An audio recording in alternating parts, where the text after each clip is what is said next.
Alrighty, y'all. No, I appreciate my you type. Hopefully that doesn't stop. I'm really I do. I actually don't. There we go. So let's focus our attention back up front. Our station sheets should be out. You should have got through all the stations, because I know we did. If you were absent, just kind of follow along. And the stations I have up here, we're going to look at it, and then as well look at some of those questions that you guys were writing down and asking. So the big picture and the big question that I want to put in your guys' head, and I want you to write at the top of your paper right now, is why did the Treaty of Versailles fail? Right? Why did the Treaty of Versailles fail at the top of your paper? Because all of these stations, and then after this discussion we should be able to answer that question as why the Treaty of Versailles failed.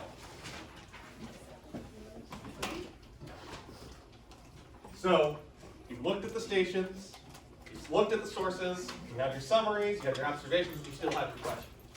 So, looking at our first station,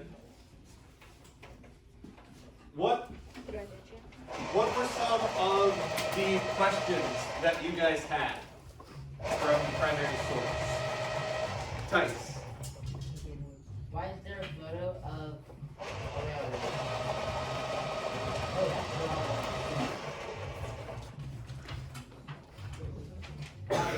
Station number 1.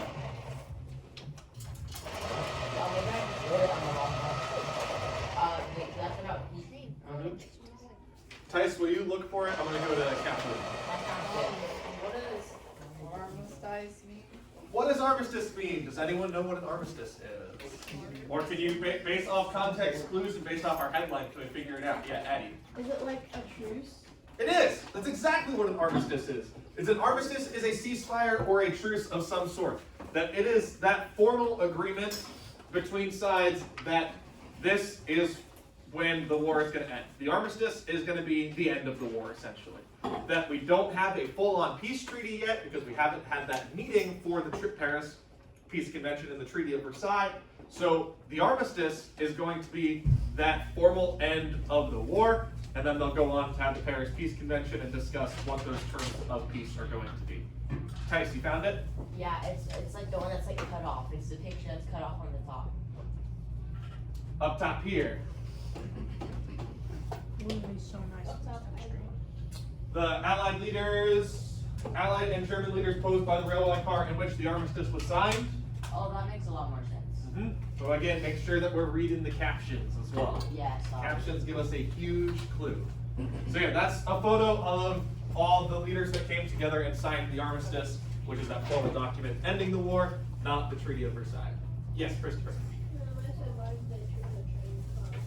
Why did they choose a train car? That's a very interesting question. Unfortunately, I don't have the answer to that. It may have just been that that's going to be the easiest place for them to meet, as well that they're not meeting anywhere when it came to battle, and it was somewhere simple for them to meet as well. So I don't have the exact answer for that. That may be like a, whenever time machines are invented, we can go back and ask them, but historians may have that answer, but unfortunately I do not. That's a really good question. I like the way you're thinking there. Like, of all locations, why did we choose this one?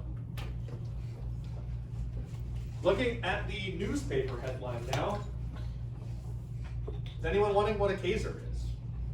Yes. That's a person, I think. It is. It's, does it, Josh? Is it like the leader of Germany? Yes, it is. It is the leader of Germany. So, what do we know about the Kaiser being out then? What's it going to lead to? It's in the headline. Shane.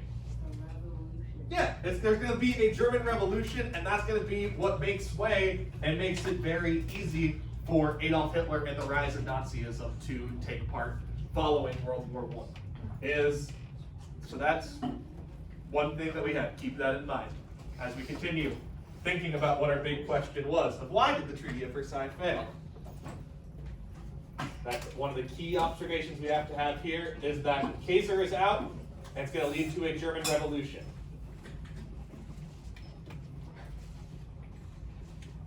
Moving forward and looking at the Paris Peace Convention now. What was the Paris Peace Convention? Can someone share their kind of summary of what it was, Frangia?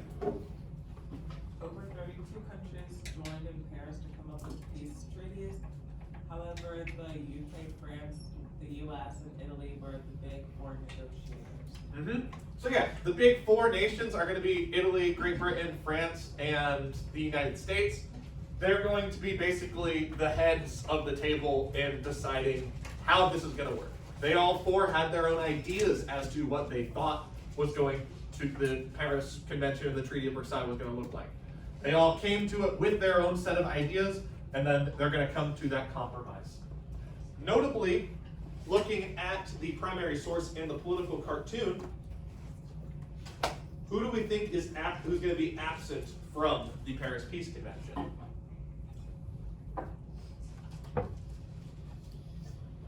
Where did I put it? Josh, yeah. Wait, what was the second? Who was absent from the Paris Peace Convention? Germany. Germany is not going to be invited to the Paris Peace Convention. So, based off us knowing that this is where the Treaty of Versailles is going to come to be, and we have these four nations jurisdicting, and they all came with their own ideas, what do we think this is representing then? Caleb? It's representing the convention, how all the countries are forcing Germany to accept. Exactly. Germany has no say. And if you were able to look on the fist, actually, it's the British Empire, France, America, Italy, and Japan, who's could be considered a fifth power at this time that was in there, has a hold on Germany and is forcing the peace terms down their throat. They have no option. Germany had no say in their peace terms. That they're going to get kind of the short end of the stick. They're not invited, so everyone can point a finger at Germany. What were some of the questions that we had for this source?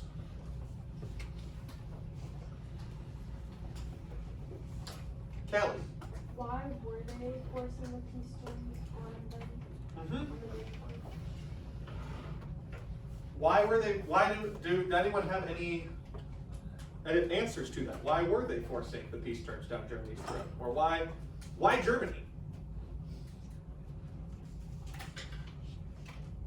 Kathleen? Didn't like Germany kind of started or something? Or Germany is going to get the blame placed on them, but thinking back to our main causes of World War I. oh, is it because they were the ones who fought in France and they went, was it because they went through Belgium and then because of that they they put a lot of damage on France? And Yeah, that's going to be one part of it, that Germany is going to cause by far the most damage because of their offensive attacks. So that's one reason that largely they are going to be left out, and largely that they're going to get the short end of the stick. And then Christopher? Is it because they were getting really powerful and they were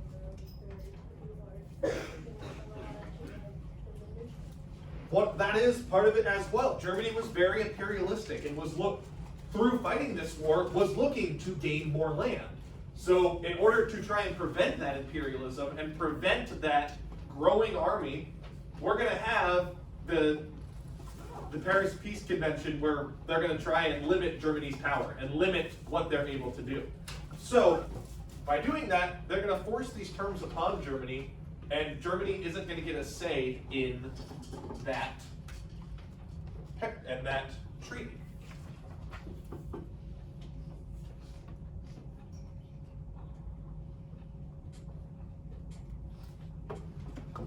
Looking now at President Woodrow Wilson and his 14 points. What were the 14 points? I don't need all 14 of them, just kind of what was the 14 points, what was the goal of them? Someone other than Kathleen or Frangia. Shane.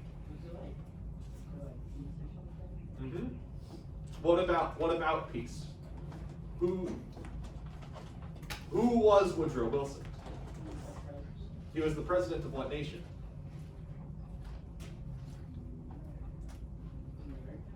He's the president of the United States.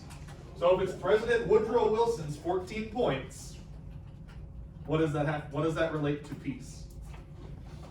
And remember what I was saying about the Paris Peace Convention earlier, that all four nations, that big four, all brought their ideas to the Paris Peace Convention.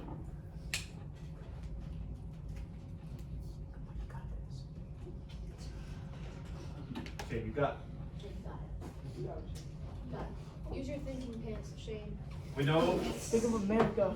we know that Woodrow Wilson is the President of the United States. This is Woodrow Wilson's 14 points that he brought to the Paris Peace Convention. So, we know that what was the Paris Peace Convention, these 4 nations that jurisdict those peace treaties all brought their own ideas to the Paris Peace Convention. What did Woodrow Wilson bring?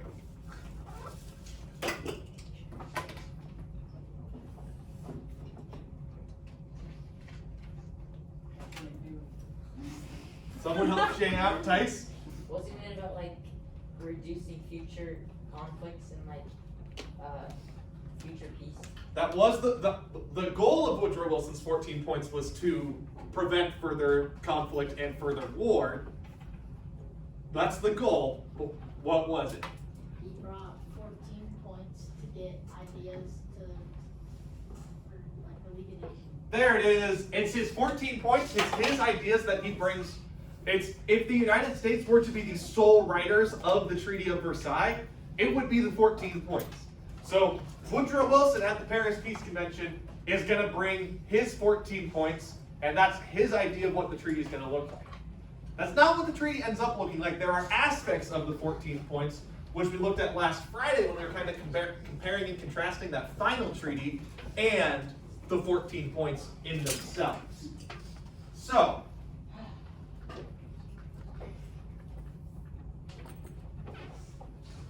looking now at the political cartoon,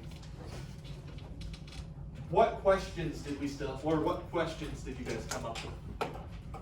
Yes. Why are the stairs in Roman numerals? That's a good question. For that, it's probably, what do you think they represent? The 14 points. Yeah, they represent the 14 points. So oftentimes in any legal document or formal document, sections are going to be labeled with Roman numerals. So that's probably why it is, and as well as the artist's depiction. That's their choice of depicting it that way as well. Phrygia? Why did it start at 2? Like, there's only 1. Because the bottom one. The 14 principles of Wilson's peace term to the Imperial German government. So it's addressed to the German government, so that's going to be point 1 essentially, is that reading. Why is there a German soldier at the start of the staircase? That's a really good question. How do you know he's German? Because of his hat. The pointy hat right here. Why didn't you just go to the mall? No. It's also, you can tell, it's the German military uniform as a whole, so. Would they ever like have people impersonate like German military, like so that they don't get caught or something? Like, People for why Halloween. don't they do that? What? Like wear the pointy hats and like it Because has it's more than just it's the whole uniform that people see. It's not just the The hat. spike. Oh, because I thought if you're at the trenches, wouldn't your head just be sticking out like you're sitting there? But yeah, so it's their full-on military uniform. So it's not, they wouldn't like try and decoy themselves. Because also if you do that, you run the risk of your own guy shooting you. So Yeah, that would not be good. Isn't that actually never? you don't want that friendly fire. So going back to that question now, bringing it back together. What are some ideas as to why the German soldier is at the bottom of these 14 stairs? Caleb. Because he has to go through each one of the terms. And what are we going to achieve at the end? It's the path to peace. So in order to get to peace, Germany is going to have to progress through those 14 points and these 14 terms of the treaty. That once we have made it through all of them, then in theory we're going to have world peace. If these 14 points are enacted upon Germany, we're going to have that peace. Yes, Shane. So isn't it like about the German hat? Like, do you know like the inspiration for like a pointy thing? I do not. It's their military uniform is all I know. So that's that's something to look up outside of class if you want to do further research on it, and then report back. If you want, I'm not saying you have to. So those are the 14 points. And even when we look at the captions, the only way out with them Wilhelm. Wilhelm is going to be that German leader. So the only way out is through the 14 points, and then you get to the path of peace. That what this political cartoon is saying to the United States citizens, essentially, and to the world, is that the only way to peace is through the 14 points. That the 14 points is going to be our best way to solve that, to solve the end of World War I.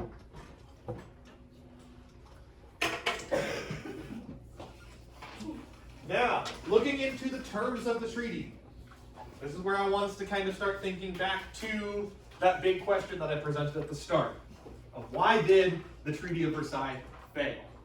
What went wrong? What were some of the terms found in the Treaty of Versailles? Caleb. Increasing the size of the German military. That's what? Germany had to decrease their military size.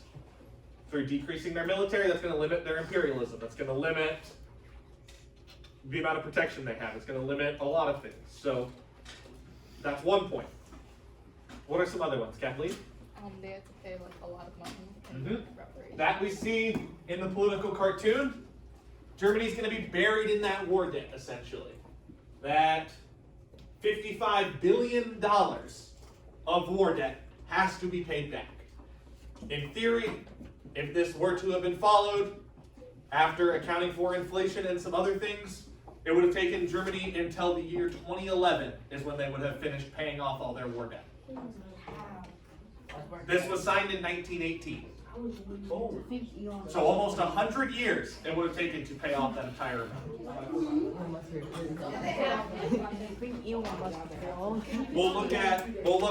A compromise is going to be made after World War II, because we're going to see that burying a country in war debt and assigning sole blame is going to make that country really angry.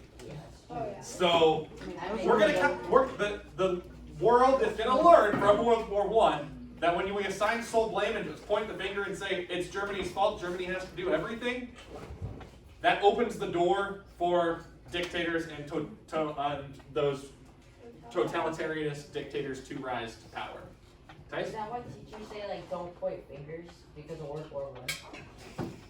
No, Point a finger at a chance when you become a but dictator. more so when we're saying don't point fingers at people, it's more saying that we can do our jobs and we don't need your guys' help in singling people out. But I thought it. no, it is not tied to World War I. I wish it was. Everything I usually can tie to history, but not that, unfortunately. So we have limit military, buried in war debt. There was one I also said.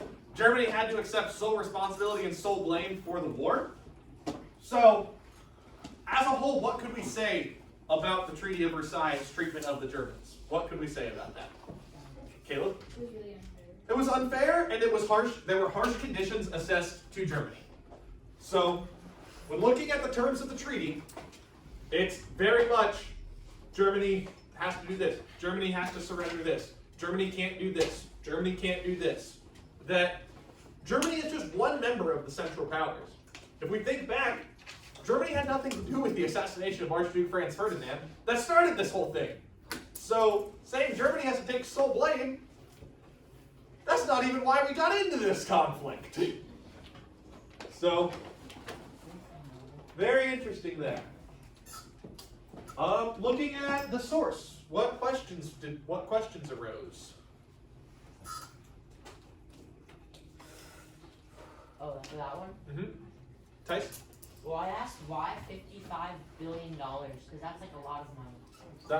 That was the amount that the treaty decided is why, and it was supposed to represent all the total damage that Germany occurred during World War I. That's a lot of damage. Like, not even that many people live on Earth. Oh, yeah. But it's because it's accounting not only for deaths, but it's accounting for destruction of cities, property, military supplies. Like what, like the aftermath of a bomb, and like what it would do to the. Essentially, it's accounting for any damage that was caused to Great Britain, France, Belgium. Who came up with that number? Like, In terms who went of around war, like, let's just oh, increase. that's $500 cap. It was an estimate. It wasn't like they weren't going through the city and going, yep, that's this much damage. It was more, this is what we think. Like, this is kind of the agreed upon terms. That makes sense. Kelly. Did they ever end up doing like all that? They paid some of it. There's going to be a compromise made after World War II, essentially, that's going to lower it.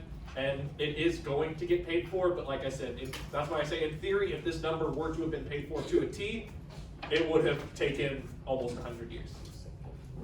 Kathleen.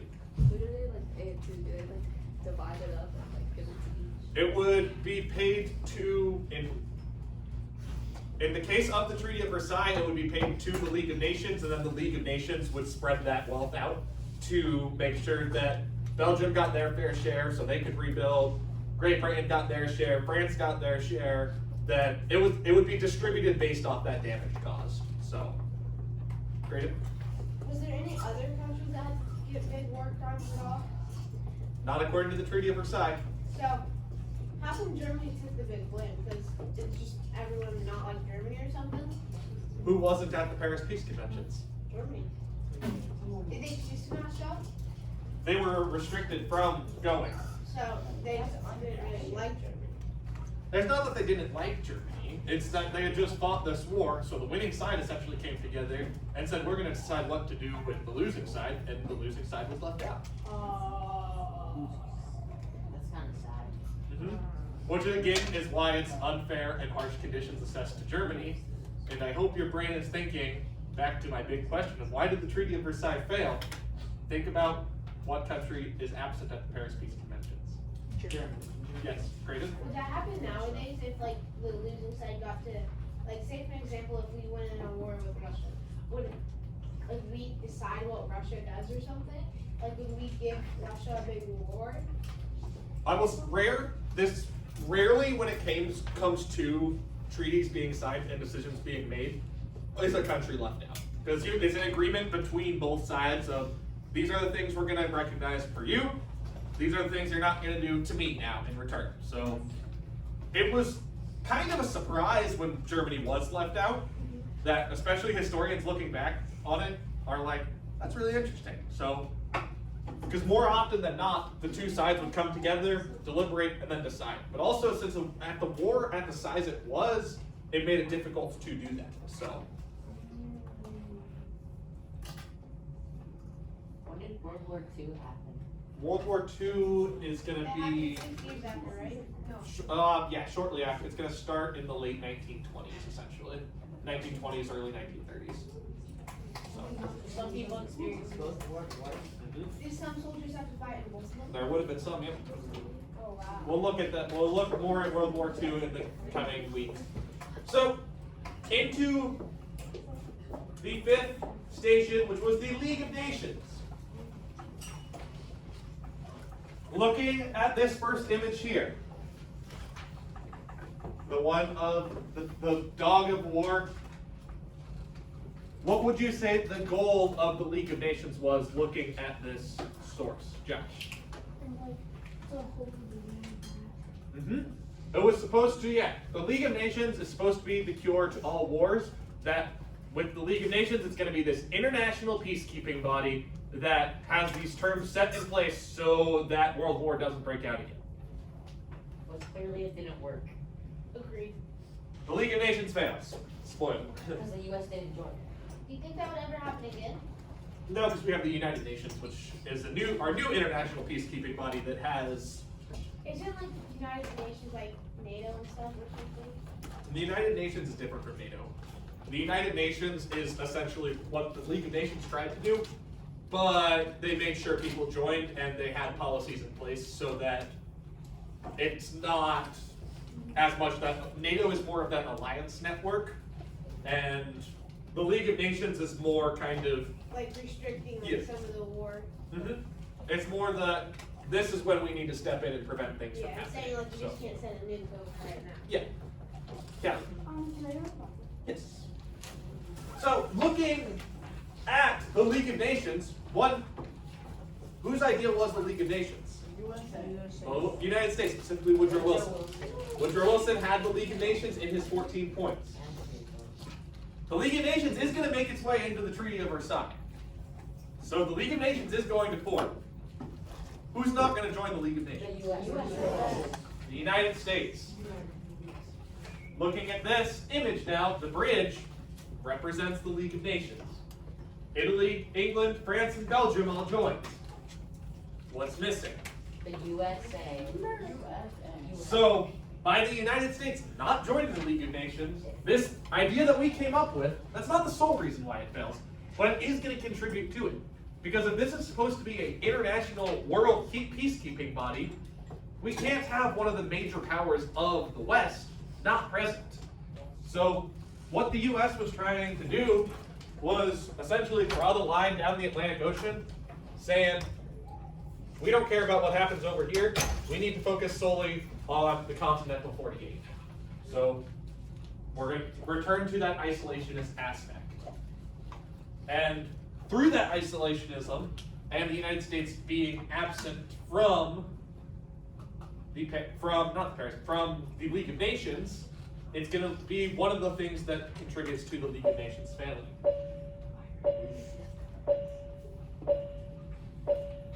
Lastly, this big one, the consequences of the treaty. What? Someone give me their summary for what Station 6 was talking about.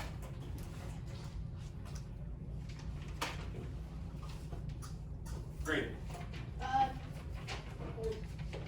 So my summary was the Treaty of Versailles goes against Hitler and Germany by many ways.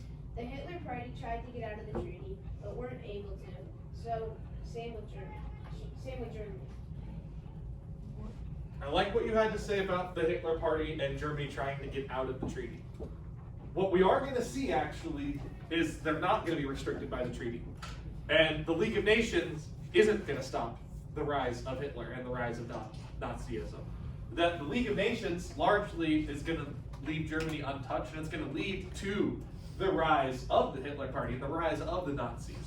And he's going to use the Treaty of Versailles to gain followers as well. Of this is what the world essentially made of all of us, and he's going to turn that on the German people and be like, I'm going to restore Germany to its glory, is what Hitler's goal is going to be. And the Treaty of Versailles largely restricts that. So, more so what this image is saying is that Germany essentially got rolled up and tucked on the inside of the Treaty of Versailles.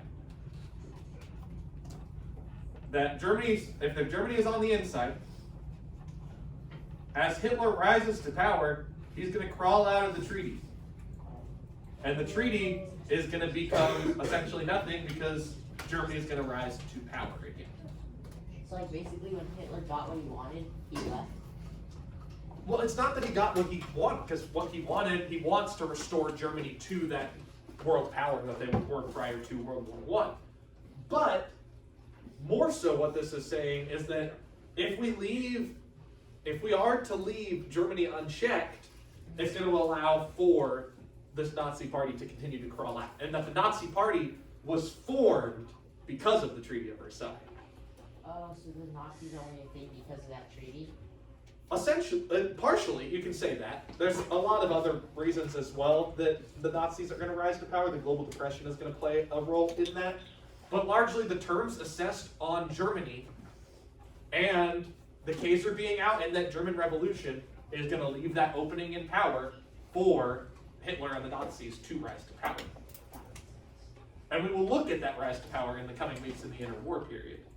So, taking all that together now, we looked at all these stations, looking at that big question I gave at the start of this class of why did the Treaty of Versailles fail? What are some of the reasons you guys would say the Treaty of Versailles failed? Graded. Because of Germany. What about Germany?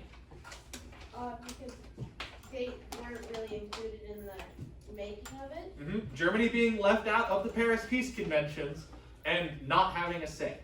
Josh? Getting like all these hard like war debt. The harsh treatment of Germany, the large payment of war debt that's going to be accorded, the forcing of reparations. That's going to be one aspect of it. London.